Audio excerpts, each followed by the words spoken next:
श्रीगणेशाय नमः। वागर्थाविव सम्पृक्तौ वागर्थप्रतिपत्तये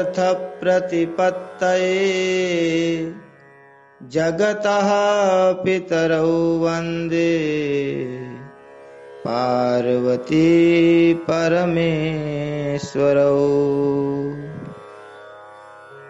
ॐ नमो भगवते वासुदेवाय। श्रीमद्भागवत महापुराण प्रथम स्कंध अथ प्रथमोऽध्यायः। जन्माद्यस्य यतोऽन्वयादितरतश्चार्थे स्वभिज्ञः स्वराट् तेने ब्रह्महृदाय आदिकवये मुह्यन्ति यत्सूरयः।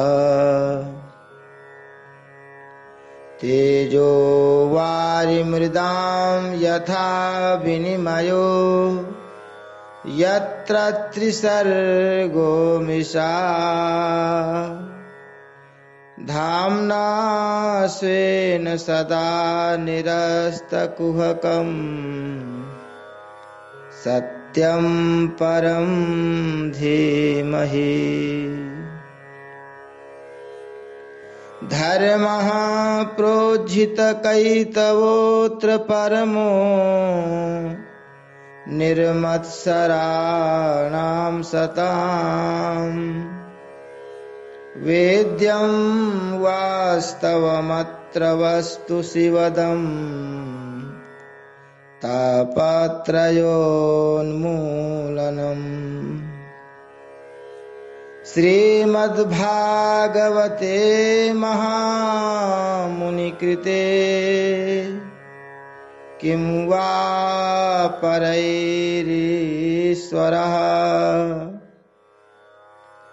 सद्यो हृद्यवरुध्यतेऽत्र कृतिभिः शुश्रूषुभिस्तत्क्षणात्। निगमकल्पतरोर्गलितं फलं सुखमुखादमृताद्रवसंयुतम् पिबत भागवतं रसमालयम् मुहुरहो रसिका भुवि भावुकाः। श्री सूत जी से शौनकादि ऋषियों का प्रश्न। जिससे इस जगत की सृष्टि स्थिति और प्रलय होते हैं, क्योंकि वह सभी सदरूप पदार्थों में अनुगत है और असत पदार्थों से पृथक है, जड़ नहीं चेतन है, परतंत्र नहीं स्वयं प्रकाश है, जो ब्रह्मा अथवा हिरण्यगर्भ नहीं, प्रत्युत उन्हें अपने संकल्प से ही जिसने उस वेदक ज्ञान का दान किया है, जिसके संबंध में बड़े बड़े विद्वान भी मोहित हो जाते हैं, जैसे तेजोमय सूर्य रश्मियों में जल का, जल में स्थल का और स्थल में जल का भ्रम होता है, वैसे ही जिसमें यह त्रिगुणमयी जागृत स्वप्न सुषुप्ति रूपा सृष्टि मिथ्या होने पर भी अधिष्ठान सत्ता से सत्यवत प्रतीत हो रही है, उस अपनी स्वयं प्रकाश ज्योति से सर्वदा और सर्वथा माया और माया कार्य से पूर्णतः मुक्त रहने वाले परम सत्य रूप परमात्मा का हम ध्यान करते हैं। महामुनि व्यासदेव के द्वारा निर्मित इस श्रीमद् भागवत महापुराण में मोक्ष पर्यंत फल की कामना से रहित परम धर्म का निरूपण हुआ है। इसमें शुद्धांतःकरण सत्पुरुषों के जानने योग्य उस वास्तविक वस्तु परमात्मा का निरूपण हुआ है, जो तीनों तापों का जड़ से नाश करने वाली और परम कल्याण देने वाली है। अब और किसी साधन या शास्त्र से क्या प्रयोजन। जिस समय भी सुकृति पुरुष इसके श्रवण की इच्छा करते हैं, ईश्वर उसी समय अविलंब उनके हृदय में आकर बंदी बन जाते हैं। रस के मर्मज्ञ भक्तजन, यह श्रीमद् भागवत वेद रूप कल्प वृक्ष का पका हुआ फल है। श्री सुखदेव रूप तोते के मुख का संबंध हो जाने से यह परमानंदमयी सुधा से परिपूर्ण हो गया है। इस फल में छिलका, गुठली आदि त्याज्य अंश तनिक भी नहीं है।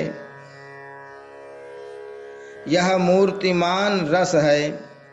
जब तक शरीर में चेतना रहे, तब तक इस दिव्य भगवत रस का निरंतर बार बार पान करते रहना चाहिए।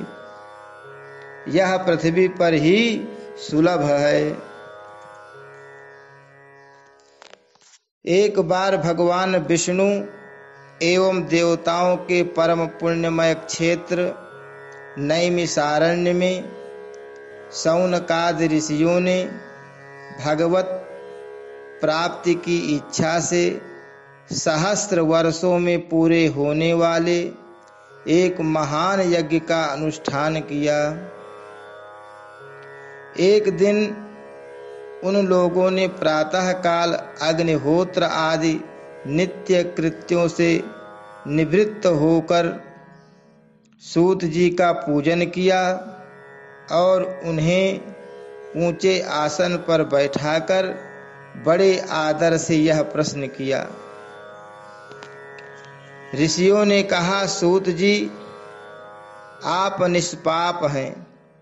आपने समस्त इतिहास, पुराण और धर्मशास्त्रों का विधि पूर्वक अध्ययन किया है तथा उनकी भली भांति व्याख्या भी की है।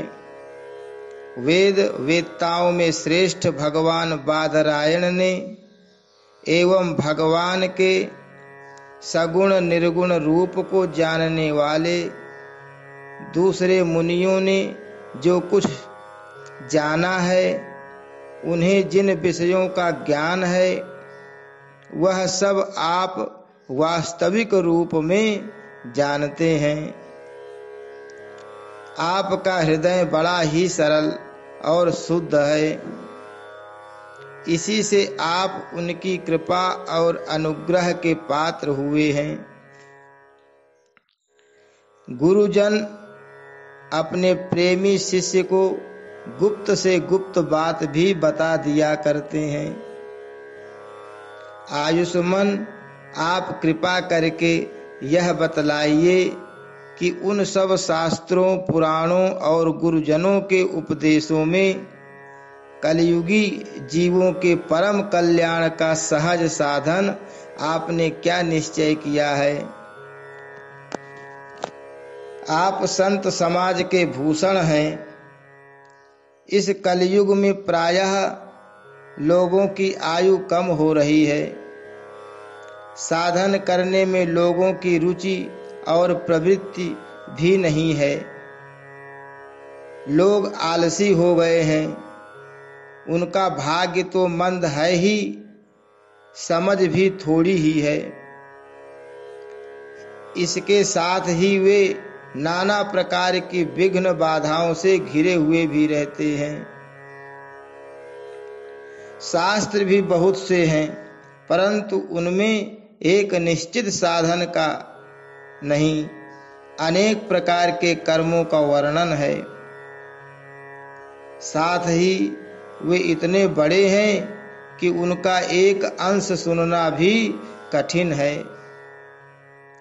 आप परोपकारी हैं। अपनी बुद्धि से उनका सार निकालकर प्राणियों के परम कल्याण के लिए हम श्रद्धालुओं को सुनाइए, जिससे हमारे अंतःकरण की शुद्धि प्राप्त हो। प्यारे सूत जी, आपका कल्याण हो। आप तो जानते ही हैं कि यदुवंशियों के रक्षक भक्तवत्सल भगवान श्री कृष्ण वसुदेव की धर्म पत्नी देवकी के गर्भ से क्या करने की इच्छा से अवतीर्ण हुए थे। हम उसे सुनना चाहते हैं। आप कृपा करके हमारे लिए उसका वर्णन कीजिए, क्योंकि भगवान का अवतार जीवों के परम कल्याण और उनकी भगवत प्रेममयी समृद्धि के लिए ही होता है। यह जीव जन्म मृत्यु के घोर चक्र में पड़ा हुआ है। इस स्थिति में भी यदि वह कभी भगवान के मंगलमय नाम का उच्चारण कर ले तो उसे उसी क्षण उससे मुक्त हो जाए, क्योंकि स्वयं भय भी भगवान से डरता रहता है। सूत जी, परम विरक्त और परम शांत मुनिजन भगवान के श्री चरणों की शरण में ही रहते हैं। अतएव उनके स्पर्श मात्र से संसार के जीव तुरंत पवित्र हो जाते हैं। इधर गंगा जी के जल का बहुत दिनों तक सेवन किया जाए तब कहीं पवित्रता प्राप्त होती है। ऐसे पुण्यात्मा भक्त जिनकी लीलाओं का गान करते रहते हैं, उन भगवान का कलिमल हारी पवित्र यश, भला आत्म शुद्धि की इच्छा वाला ऐसा कौन मनुष्य होगा जो श्रवण न करे।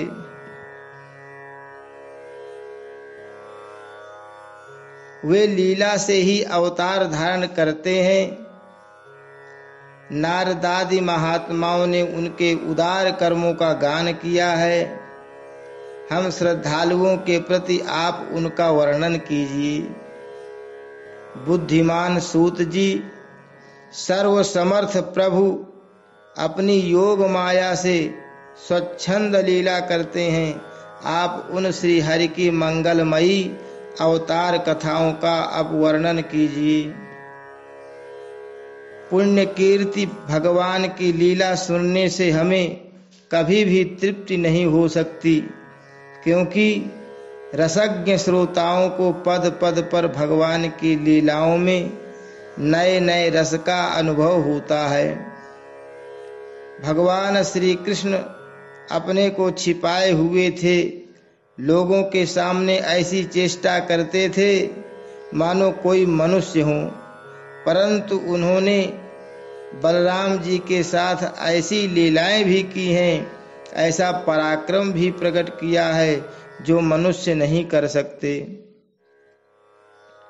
कलयुग को आया जानकर इस वैष्णव क्षेत्र में हम दीर्घकालीन सत्र का संकल्प करके बैठे हैं। श्री हरि की कथा सुनने के लिए हमें अवकाश प्राप्त है।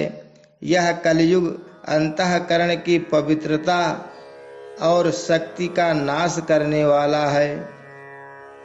इससे पार पाना कठिन है। जैसे समुद्र से पार जाने वालों को कर्णधार मिल जाए, उसी प्रकार इससे पार पाने की इच्छा रखने वाले हम लोगों से ब्रह्मा ने आपको मिलाया है। धर्म रक्षक ब्राह्मण भक्त योगेश्वर भगवान श्री कृष्ण के अपने धाम में पधार जाने पर धर्म ने अब किसकी शरण ली है, यह बताइए। श्री कृष्णार्पण।